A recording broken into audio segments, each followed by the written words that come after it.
a realizar por el sindicato y anunciarla producto de la ilegalidad que se había cometido en el Ministerio de Trabajo, que como dice la ley debe convertirse en árbitro de un conflicto colectivo como este, y lo que hizo fue el primer día que cita a las partes a negociar, sacar una resolución diciéndole a Suntra que le devolvía el pliego para corregirlo. ¿El Ministerio de Trabajo? El Ministerio de Trabajo. ¿Es función de ellos hacer esto? No pueden hacer eso en esas condiciones en las que se está negociando. Fíjate, el artículo 433 del Código de Trabajo dice que cuando tú presentas un pliego de peticiones, el funcionario en el acto tiene que indicarte si tiene algún defecto. Tú puedes corregirlo allí o puedes retirarlo para posteriormente presentarlo nuevamente. Nosotros presentamos el pliego el día 24 de febrero, el Ministerio demoró 20 días en dar notificación de ese pliego a los empresarios, la ley dice que eran 2 días, luego entonces los empresarios contestaron, en su contestación plantearon una solicitud que no cabe dentro de los planteamientos legales y frente a esa solicitud el Ministerio lo que indica es regresarle el pliego al sindicato. Eso ha creado una crisis en una negociación que debió haberse aprovechado desde el día 24 de marzo, es decir, desde el lunes de la semana pasada hasta este viernes 4 de abril, los 10 días de negociación que establece la ley. Bueno, afortunadamente, en medio de esa crisis generada por esa resolución, nosotros y los empresarios nos pusimos de acuerdo a seguir conversando, así se ha hecho, se han avanzado de las 50 cláusulas pendientes 15 más, y ayer el Ministerio finalmente volvió a reunirnos y allí se firmó un acta donde se restituía en pleno derecho el pliego con los mismos términos que nunca desde nuestra interpretación se podían haber suspendido, y frente a eso pues nosotros hemos decidido dejar sin efecto la acción de la huelga de advertencia de 24 horas. ¿Dónde se está trancando la negociación, señor Méndez? La negociación con los empresarios está en el tema más álgido de una negociación, la parte económica del convenio colectivo. ¿No hay ninguna contrapropuesta de los empresarios? Hasta este momento nosotros no hemos recibido propuesta de los empresarios o contrapropuesta en torno a lo que nosotros hemos presentado. ¿En el fondo qué presentan ustedes? Nosotros presentamos aumento de salario por hora por año, como ha ocurrido desde el año 74 a esta parte. Hemos presentado unificar los salarios del obrero a nivel nacional porque igual trabaja el obrero que está en Panamá como el que está en el interior y la vida en el interior es mucho más cara. Solo en transporte puedes sacar que la vida es más cara en cualquier parte del interior del país. También hemos planteado en materia de salario la diferenciación de salarios en obras normales, de mega obra, que eso está regulado en todo el mundo, en las mega obras se paga más. Y ¿Qué consideran ustedes que es una mega obra? ¿El metro, por ejemplo? Por ejemplo, la ampliación del Canal de Panamá, ciudad hospitalaria, la ampliación de Veraguas David, que son obras de envergadura importante y de inversiones importantes, mega obras, ahí también estamos planteando. Hemos planteado un problema que tiene el trabajador. Si el trabajador se accidenta y en ese accidente de trabajo queda postrado en una cama, en una silla de ruedas, queda por recuperarse un largo periodo, ese trabajador y su familia aguanta hambre. No solo tiene que cargar con la enfermedad o el accidente, sino que no tiene ingresos. Y nosotros hemos planteado indemnización de los empresarios a los trabajadores para poder sostenerse. En el caso de que ese trabajador, Saúl, y nosotros nos ha tocado observar que muchas veces las empresas suministran el equipo, sin embargo los trabajadores se niegan a utilizarlo. ¿Cómo determinar si hubo la negligencia por parte del propio empleado o trabajador y no de la empresa? Esto es importante el tema que tú has tocado. El tema de la seguridad, quienes la han estado exigiendo son los trabajadores. Es más, el reglamento de seguridad se dicta después que asesinaron a Iromi Esmí en Colón de un disparo por la espalda, un policía en el gobierno de Martín Torrijos. El tema de la seguridad no solo es entregar los equipos, sino también enseñar a utilizar los equipos. Y no solo se trata de equipos personales. Hay seguridad en materia industrial, hay salud en el centro de trabajo que hay que cuidar y todo esto crea un componente en que en efecto podrá haber una persona que se pueda negar a utilizar los equipos, pero el que se niega también puede tener responsabilidad. Según la legislación de la Caja de Seguro Social, la imputabilidad de los accidentes son de los empresarios. Ahora, salvo que se demuestre que en efecto ocurre una negligencia por parte del trabajador. Eso muy raras veces se ha juzgado y se ha determinado de esa manera. Por lo general se trata de incumplimiento de manera sistemática de las medidas de seguridad en la construcción. Por ponerte un ejemplo, el año pasado murieron 29 obreros en la industria de la construcción. La estadística está disparada. En los últimos 10 años estamos hablando de más de 2 centenares de personas que mueren en la industria. ¿Eso puede bajar? Sí puede bajar. Hay que cumplir con las medidas de seguridad y las autoridades tienen que jugar un papel. Las autoridades prácticamente en este sentido juegan un papel nulo.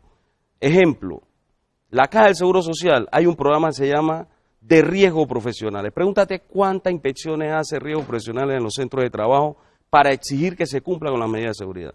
El decreto que en el año 2008 se promulgó, después de esa acción de huelga en la que perdió la vida el compañero Ali Romy Smith, dice que deben haber inspectores de seguridad en las obras de construcción nombrados por el Ministerio de Trabajo.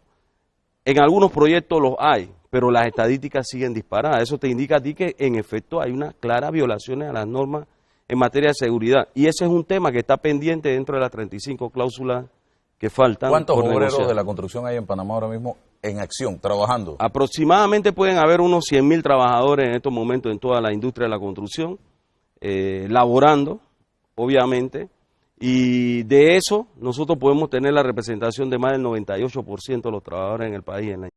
Las proyecciones que nosotros tenemos en la industria de la construcción, por ejemplo, el Producto Interno Bruto de la construcción, solamente ese rubro indica que la construcción debe mantenerse por lo menos en los próximos 10 años en la manera en la que está.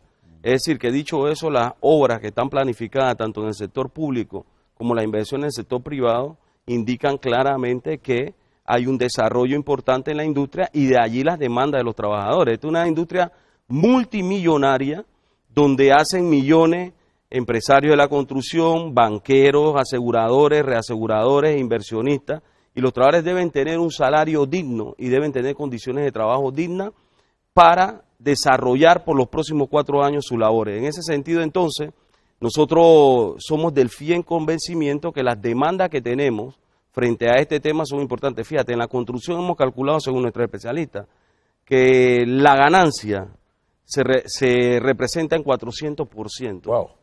Eso es importante. Negocio redondo. Negocio redondo. Entonces, de ese negocio redondo, ¿cuáles son las condiciones para los trabajadores en los próximos 4 años? Lo que estamos debatiendo con los empresarios en este momento. Estamos viviendo el momento de las vacas gordas, pero con negociaciones o acuerdos de este tipo, ¿qué pasará si llegamos a vivir momentos de la vaca flaca?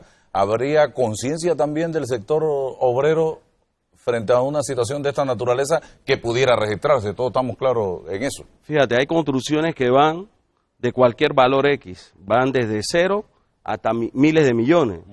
Y desde 0 a miles de millones se aplican las mismas condiciones. No estamos hablando de una cosa en realidad improvisada, estamos hablando de una convención colectiva que se ha negociado desde el año 74. Por ejemplo, a esa pregunta que tú haces, las fortunas que se están acumulando hoy los empresarios, obviamente ellos no las van a regresar después. Claro. Así que las condiciones de trabajo que se conquistan como mínimas, son mínimas y tendrá que respetarse.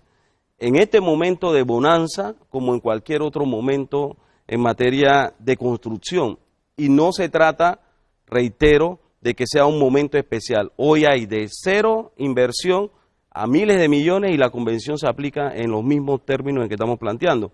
Algunos han empezado a levantar la tesis que porque los trabajadores vamos a tener aumento, se va a incrementar, por ejemplo, los precios en la construcción. Quiero decir que yo conocí, por ejemplo, personalmente que un saco de cemento costaba $4.25, hoy cuesta más de $10, y eso no tiene que ver con aumento de salario del obrero de la construcción. Las casas, los intereses, lo que la población paga de forma permanente, que es la inflación y muchas veces especulativa, hay mucha especulación para incrementar los precios, no solo en vivienda, sino en lo que comemos, en lo que llaman libre oferta y mercado, del mercado, libre oferta y demanda, obviamente encarece el costo de la vida de la población panameña, pero, reitero, estamos en una industria multimillonaria que en efecto los empresarios están acumulando, pero los trabajadores tienen que tener condiciones. Una fecha a partir de hoy. Los 10 días, en realidad los 10 días están corriendo, terminan el 4 de abril. Okay. ¿Sí? Es decir, este viernes terminan esos 10 días. Después de allí la ley dice que los trabajadores tienen 20 días, después de esos 4 días, tienen 20 días para declararse en huelga general si no se firma un acuerdo. Así que nosotros hemos puesto todo nuestro empeño, como lo hemos dicho con anterioridad, los delegados negociadores de Suntra están en disposición de negociar, así se ha estado haciendo de 8 de la mañana a 4, 5, 6 de la tarde, y el tiempo que sea necesario se va a estar en la mesa, y obviamente si no llegáramos a un acuerdo con los empresarios, entonces el sindicato y los trabajadores vamos a declarar una huelga general en la industria de la construcción. Bien, para conocer dos opiniones suyas rapidito. Una del tema de los precios de las obras en Panamá. Se habla mucho de sobrecostos. Y por el otro lado, una propuesta que ha llamado poderosamente la atención, y es la de 100.000 casas en 5 años. ¿Eso es factible? ¿Eso es viable, señor Méndez? El problema de los sobrecostos en obras creo que es una denuncia permanente. La espía entiendo que ha entregado estudios con relación a obras concretas de estas que son mega obras en las que indican que pudo haberse hecho obras más baratas. Ese es un secreto a gritos que el país conoce.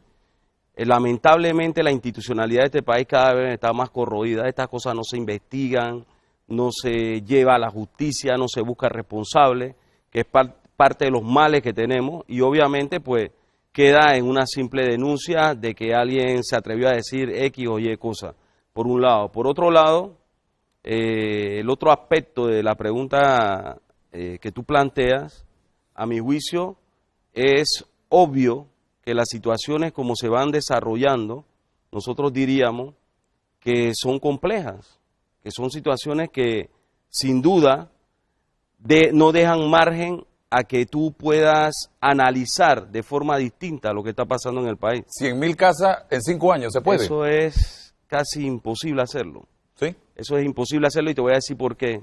El déficit habitacional que existe en materia de vivienda es una cosa totalmente desarrollada en las últimas 2 décadas, que el déficit, solo el déficit abarca 2 veces esa cifra y no se ha cumplido en los últimos 20 años. Así que eso es imposible hacer esa cantidad de vivienda en un